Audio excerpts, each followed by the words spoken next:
Hi, everybody. Matt Lawton here. This is the Astrological Wings channel. I'm going to take a look this time at the astrological weather report for the week of May 12th through 18th. And it is basically full moon, 23 degrees Scorpio, in an opposition to Uranus today on Monday. And it's practically connected to every other aspect happening this week. So, really shows once again how much astrology does not work in a vacuum, that all these aspects are like a symphony working together, that actually nothing in life works like that. Actually, it's an analogy for life itself, that it does not work in a vacuum, that it's always changing. Situations are always changing depending on the energy that we put into them, depending on the choices that we make and other people make and how we react to that. And it's all tied together, as one big whole. So this is really what this full moon shows this week, because it's tied into everything. So I'll get into that this week. A few things with Mercury too. But yeah, first a little business. The astrological Wings channel is a video blog that I do free on YouTube every week. And if you have a YouTube account, I'd really like you to become a follower if you're into this. And don't forget to turn your notifications on when you do, or you're not going to get notified when the blog comes on and you'll forget about it. So don't do that. Also, since it is a free service, what I ask for paying it forward is that you find someone else to share the link with on YouTube, anybody in your contacts list. And if you've done it before, can you please do it again? I really appreciate that. I really like that as an authentic way to find people who are interested in the energy that I'm bringing and these interpretations that I'm bringing, really find the right people. That way, it's a little bit of a deeper way. It's kind of like a Scorpio way of doing it, a moon and Scorpio way of doing it. So thank you so much for that. And then also, if you don't have the time to watch it on YouTube, it is available on podcast still. It was a podcast long before it was a YouTube channel. So just look up Astrological Winds channel on the podcast app, and you'll find it. It's picked up by a bunch of them. So, and that frees you up. You don't have, you can do it when you're driving to work or whatever, frees you up to be able to listen to it at other times rather than watching it on the tube. And then also, if you have an Instagram account, Astrological Winds channel does have a page there, and I do post the link to the blog every week there, so it'll show up in your newsreel on Monday there. And then you can always find it on my website, www.astrologicalwinds, not the channel, just the winds.com. And I have up on the top, there's a blogs tab. You hit that, there's probably at least 3 months of the past blogs there. There's all the monthlies for the past year. There's the past year one there. There's some special ones there, and you can always find it there. And that's also the place where you can find all my professional services listed. I've been reading charts for over 20 years, trained professionally. I would love to do that for you or for someone you know who's ready for that. So the menu's all there. Take a look at that. So yeah, and like I said, remember, please pass it on to somebody else. And remember, if you don't know astrology really well, just listen to the interpretations of the energy, because that's where the power is. That's when you can be congruent and in harmony with that energy each week, then it doesn't really matter whether you know why. You just know, hey, this is the energy that's working this week. Then you can, make your life more harmonious, is what my hope is. And remember too, your own chart also has its own transits going through it. So it's not going to be just purely this energy hitting it for you. It's going to be mixed in with your chart too. And I would love to do your chart for you. So hit me up when you're ready for that. All right. So like I said, this week is really dominated by this full moon. It's at 23 degrees of Scorpio.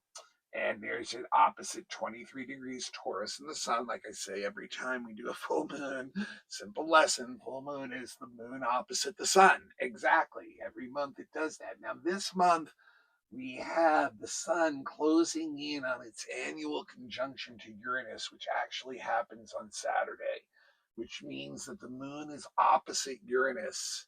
Very potent energy there. and that this whole energy is going to last very acutely all week because this exact conjunction doesn't happen until Saturday.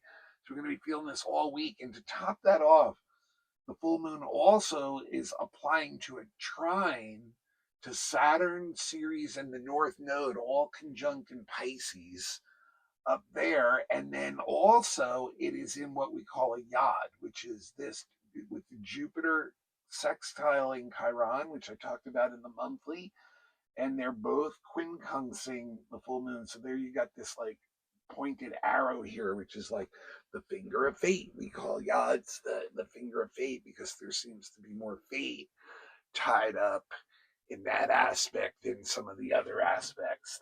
So this is like our whole conglomeration here. The sun is sextiling that same thing that the moon is trining with the Saturn Ceres North Node. So all this stuff really is tied in together. And so first off, the full moon in Scorpio, right? The Scorpio is one of the weakest signs for the moon to be in. It is the sign of what we call its fall traditionally. And the reason why is the emotions are really deep in Scorpio. And you Scorpio people know that, people with a lot of Scorpio energy, it's a fixed water sign. The emotions are bottomless. They're like the well that never reaches a bottom, and so it's all, it's a little bit too intense for the moon is what it comes down to, which is why in Scorpio, it's been given this position of fall because basically the intensity of the emotions we feel when the moon is in Scorpio can bring up drama, can bring up these profound experiences emotionally that are very deep that can just get us blown away. And what it does is it gets us very obsessive about things. It's like that fixed energy, the fixed emotional energy locks into the mind and gets very, very obsessive, and so like when we're feeling that Scorpio energy, it's like we can't not drop something that we're obsessive on. We just can't, it's just like we really need to find something else to try to focus on when we get like that. But it's like, because of that too, what we have a tendency to do is blow things up out of proportion in their importance. Like for us, it's really important, but we can really blow it up. And that's where the drama comes in, right? That's when we can get really like, because it's so important to us, we feel like we've got to message it out there, right? We've got to, be heard about, like, this thing. And so we can get very coercive about pushing what we're obsessing about under a Scorpio moon. And it's interesting too because like what happens then is we can drive off a lot of people that way. That's once again why it's very difficult for the moon in Scorpio, because it wants to make an emotional connection, and instead what it's doing is it's making an emotional connection still, but the emotional connection is so intense, it's driving people away instead of like bringing them to you. It can blow people out, So a lot of times we get in very deep emotional battles with people, especially loved ones with Scorpio. Remember, Scorpio is very focused on a few really deep relationships over like spreading itself thinly over many relationships. So those relationships therefore are very emotional and they can be very, very triggering. So when we get triggered, those are the people we usually feel comfortable turning that, obsessive, wild energy, dramatic energy onto, because we probably know they're not going to run away from us because they're our loved ones, so that's part of the reason why. But we do project this energy out, and what it can do is get us in struggles with others. We can get in emotional battles, we can use manipulation, we can get into seven deadly things, obsession, possession, revenge, all that kind of stuff. We really go down the rabbit hole with dramatic emotions with one another in relationships, right? And really get into some deep emotional stuff. And what Scorpio is trying to do is it's trying to get to the bottom of what makes not only ourselves tick, but other people tick, right? It's on the relationship side of the chart. And it can see that, it can really see that, but it can really get us into these love hate type of relationships. It really, especially when we project it out and really push the envelope emotionally, can really get us into some intense battles. And we are still getting the emotional connection. It's just not a nice harmonious one like the moon would like to have. And then in the meantime, what's it opposite? The sun in Taurus, right? So Scorpio and Taurus are the resource axis, right? Scorpio, Taurus is our physical resources, our assets, our money, the things we own, our property, things like that, really important things in this world and the way we value things in this world, in our societies and cultures. And Scorpio is our emotional resources, not as valuable in this day and age in societies and cultures. So what Taurus has a tendency to do, the Taurus sun wants stability, it wants reliability, it wants to know the physical and material resources are going to be there, right? And so like what it does is like it will have a tendency to push away deep emotions, and just be like, hey, that's really threatening to the stability of my resources. These really intense emotions bring all this drama in and all this profound, deep insights and stuff like that. And it shakes up my fixed earth energy of like wanting things reliable, wanting things stable, wanting to make sure that myself and my loved ones have the physical things that we need. And the Scorpio side is just like, well, wait a minute, you're just hiding all these deeper emotions behind physical stuff and you're not dealing with that stuff. You're pushing it under the rug because you're afraid of changing something. So that's where the tension of this full moon comes to. It's like physical resources versus emotional resources, because in our society, let's face it, a lot of the deep emotional stuff we just have comfort things for that we replace with physical things. So this is like what this full moon's all about. So that's where the battle is going on right now. Like, and it's like Scorpio is not satisfied with just that kind of resource. It wants emotional resource, and it wants that through relationship usually, so it wants a deep connection. It wants to feel that connection with someone, and why it'll even cause a stressful one just to get that feeling that it's got that, this. Now the opposition to Uranus and the sun conjunction to Uranus is really like, that's like playing at it, the deck of cards, some card game, and the joke, and the Joker is wild comes in, because this really makes this full moon really wild. Now remember, we all know already, full moons, people really act out, right? They, their emotions are completely under the light of the sun. And people have a tendency to do things and act out in extreme ways that they normally would not. And the same with world events. We see like a lot of natural disasters. We see a lot of like man-made disasters cluster around full moon stuff, because stuff gets exposed. It gets dragged out into the light, and then its weaknesses can be shown, So Uranus is like totally throwing in more full moon energy on top of the full moon energy. It's like exponentiating it, right? It is the ruler of disasters, both natural and man made, and it's explosive, unpredictable energy, right? And it's in the fixed earth sign of Taurus. What has been Uranus going through Taurus the last 2 or 3 years brought us?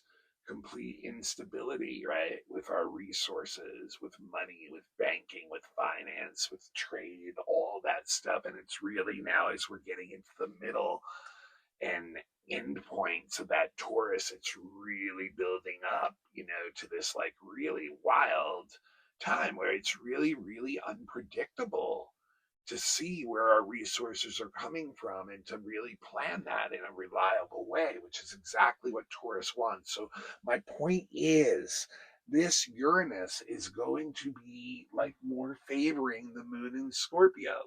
It's bringing change in to the resources and stuff. And maybe this is the opportunity that we're going to get to bring in new energy and change things in the resources category and really bring transformation in there.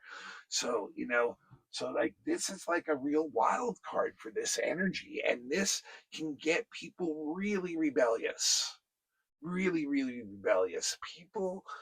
We're all going to be looking for our own, freedom, our own independence, and we will rebel against anyone or anything or any situation that we feel is holding us back. So you can really see, we'll see it in our own relationships with one another. We may be like that ourselves towards others, and we'll see it in the world where people will act out very rebelliously against institutions, against governments, against anything that they perceive that is hurting them and blocking change from coming where they really feel like they need change. So this is like some very explosive energy. We could see some really explosive events in the world, and also with each other in our relationships. I mean, the Uranus energy wants a new experience. It wants a new connection. So a lot of times when we're rebelling against old relationships at the same time, we're welcoming in new ones, especially with people that are different than us, that like are unique, are alternative to us. They bring in something that is shakes up a lot of this Taurus and fixed energy and starts to move it so that it can really, get out there. And remember too, this too, like the Uranus energy wants us to express ourselves. So it's like all right with this Scorpio moon, like being like, hey, I'm really like feeling emotional about this right now, and I'm gonna do something really individualistic, and it's gonna be really intense. It's gonna be really dramatic. But part of this thing too with the Uranus is it really wants us to, it wants with the sun, it wants to show, we all want to show our individualism, our unique talents. We want to be seen for that, the gifts that we have. So it does shake things up a lot. It really does shake things up a lot. And what's interesting too, then you start to look at this trine to Saturn series in the North Node that the moon is making and the sun and Uranus are making. And this is saying, like, yeah, once we go through some change and shaky thing, we can then start to seek out other people that we feel we're on the same wavelength with and try to create some stability out of what's left once we go through these changes. Try to like work. So this is really good for like actually trying to create groups that have similar goals in reaction to like all this change that's going on in the world right now. And that could actually help stabilize Ceres resources and help us find a new path, North Node, that brings stability, Saturn, into our future, brings kind of cooperative energy, and gives the ability to use the talents we want to use uniquely, that Sun and Uranus, in these group situations, that we feel like we have some value in these group situations, and that we can bring this out and maybe even start to help society. So, we really are seeking new experiences with all this energy, and we want to seek them out. It's something where if you want to honor this energy, you want to go out and seek new experiences. You want to go out and make new connections. You want to go out and find new groups. If you're going to treat this full moon like the Taurus side of just trying to hold on, you're going to be the one who's the most stressed out about it. And remember, what we want to do in our charts, look where 23 degrees Taurus and Scorpio in your chart, and those are the two houses that it's going to be playing out with in your life, but like really, like if you're trying to resist the change, this is where the ones who are going to like actually feel this the hardest, and you may actually end up holding it in and then exploding out anyway, and really confusing people, because it's like all of a sudden you're holding in all this pressure, and you do something really impulsive under this Uranus energy, and it explodes out, and it can really like whoa, like really surprise people. What you really want to do is seek out those new experiences, seek out new connections, seek out new groups, and try to work with people together that you can work with, and try to build some stability out of all these changes. I mean, obviously, you guys can see this going on in the world. This is Taurus and all the upsetting things that have happened in our economy. And so we got to find new ways of dealing with it, and Uranus is saying, yeah, the sun and Uranus are saying, yeah, we each individually have our own way of doing that, but we can connect with other groups too and come together and bring out new energy, but it's going to give a very, very rebellious attitude towards anyone or anything that we feel is holding us back. And that's when the explosions can come out from the Uranus energy. We really, really want that independence, it's really, really important to seek out those new experiences. And remember, you're going to be irritated emotionally with anyone that you feel is holding you back. So, that can be like what you want to do with this energy. If you want to use this energy in a good way, is to really get deep in one-on-one connections with others, and really allow the emotions to flow between you and the other. And then you can have some profound experiences that transform the emotions of both of you, and that can be where the Uranus comes in. It's bringing in something new and profound to you, and then you can build up once again a new connection right out of there. There's going to be new responsibilities and new duties through these changes also, but they're going to be exciting to you because they're new stuff. They're going to be new forms, new structures that will come out of this. And this is interesting too. It does show that we can get wisdom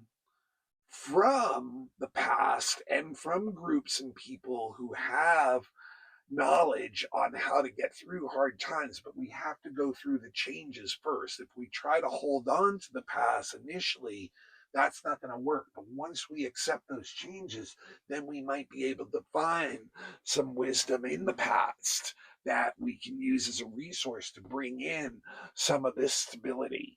So, so we really want to set new goals under this energy, transform our goals, align them with groups and things like that, and really try to meet this energy. As I say, that's how we work with astrology. Instead of letting it smash us over the head, we're trying to go out there and meet this energy instead, so that, so here, the other thing that's interesting is the God energy here too, now going on, and this shows, right, that part of what's going on that's required to do this is to adjust some of the philosophies and values that we have. The things that are holding us back may be very, very much our own philosophies and values. They may be the very thing that's hurting us. So this is saying, allow these changes to go through, go along with the ride, trust that it's bringing you to a better place, right? Where you can actually take a lot of the new things that you're seeing with the Jupiter Chiron sextile, the new values that you're seeing, the new things that you want, that you've learned, and you can adjust your values, your philosophies, and maybe find out those were the things that were blocking you, and that can bring you to a new space. And that, like I said, that can be a very fateful energy, this energy. And if you try to resist this, it's once again, it's like trying to resist the change. You're going to be the one that's going to be like feeling the most disturbed by this because you're not allowing the changes to go through. So there's like, a lot of emotional excitability in this energy.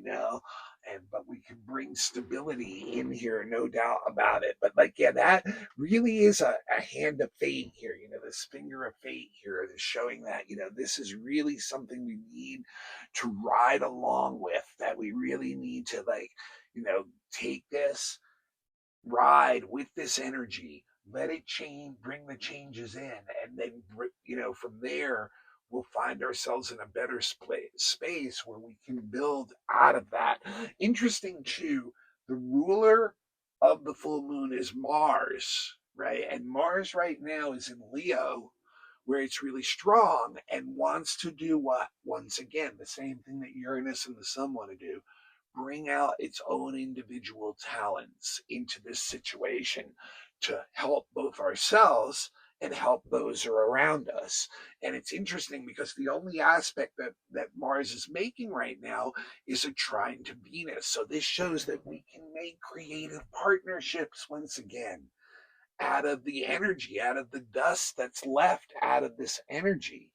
But this yacht is going to give us new insights into healing forms. It's going to give us the new ways of wanting to look at things and seeing what has held us back. And then from here, we can, once we see that, we can unleash the potential of the Jupiter sextile Chiron and bring in a lot of these new teachings. And then the Venus trine, the Mars, the ruler of the chart, trining Venus, shows that we can create new partnerships. Now, once again, the Mars Venus trine to you guys, like, if the connection is a deep one between you and another, and you go to some deep, profound places together and really bond under this full moon, the Venus trine Mars shows that that relationship can become super harmonious.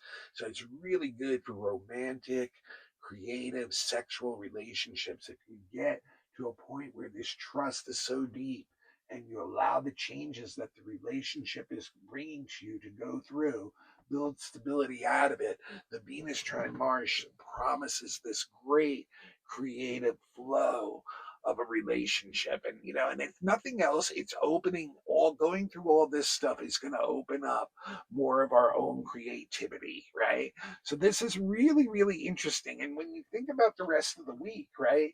Then on the rest of the week, all these other aspects start to become exact. So this energy is going to be potent all week. We got the sun sextiling the north node. That's exact on Wednesday. And then Saturday is when the exact conjunction of the sun and Uranus is hits. And then Sunday is the third and final hit between Jupiter and Chiron sextile, which I talked about in the monthly. So if you want some more on that, go back to that, because right now I want to get back into the weekly. There was some stuff that Mercury is doing this week too.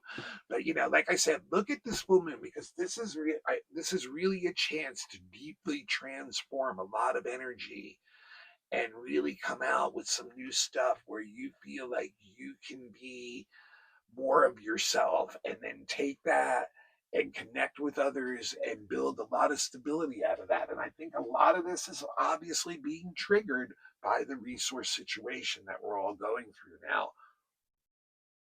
But there's a lot of fate involved in this, and I think a lot of it just is requiring adjusting the way we see things so that that can open the energy up, okay? And we can really tap into some deep creativity then. That really, really sums it up for me. So Monday also, we do have one other aspect on Monday, and it's with Mercury, and it's Mercury is square Pluto Monday. So on top of like this energy here, we have Mercury square Pluto on Monday, which can give us, once again, just like the full moon in Scorpio, a very obsessive mind. can really see the inner workings of what not only makes us tick from our psyche and subconscious, but what makes others tick too. Problem with that is, once again, the obsession. This is the mind, Mercury, getting into a very obsessive state because of what Pluto is bringing to it.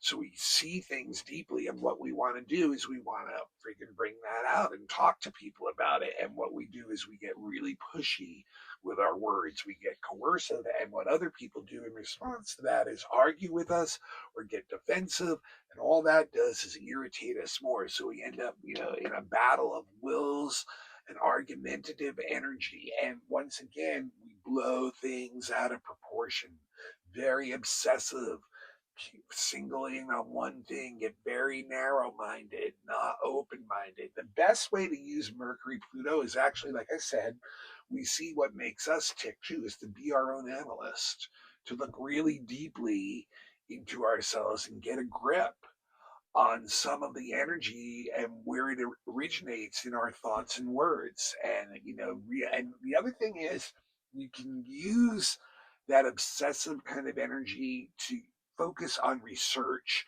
And especially if it has things to do with the human mind, like psychology, the occult, astrology, things like that, put that energy into that instead of trying to coerce other people with your own propaganda, basically, into doing things your way. So because what that brings is just a lot of stress and tension, once again, and arguments and things like that.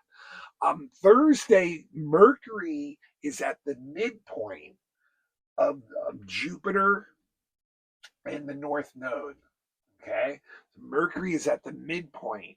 And once again, this is very much showing that we want to exchange thoughts and ideas with others and create associations with people that have those similar thoughts and ideas. And just like the yod, it's promising that if there can be success with this, if you see it through, if you can be cooperative with others, if you can be willing with others, if you can keep an open mind, you can change some of your choices and create new destinies for yourself and for others. It's like an ever changing thing. It's like I said at the beginning, every time we make a choice, someone else makes a choice. It's constantly adjusting, the destiny of what can happen. So this gives us a really good chance to do that.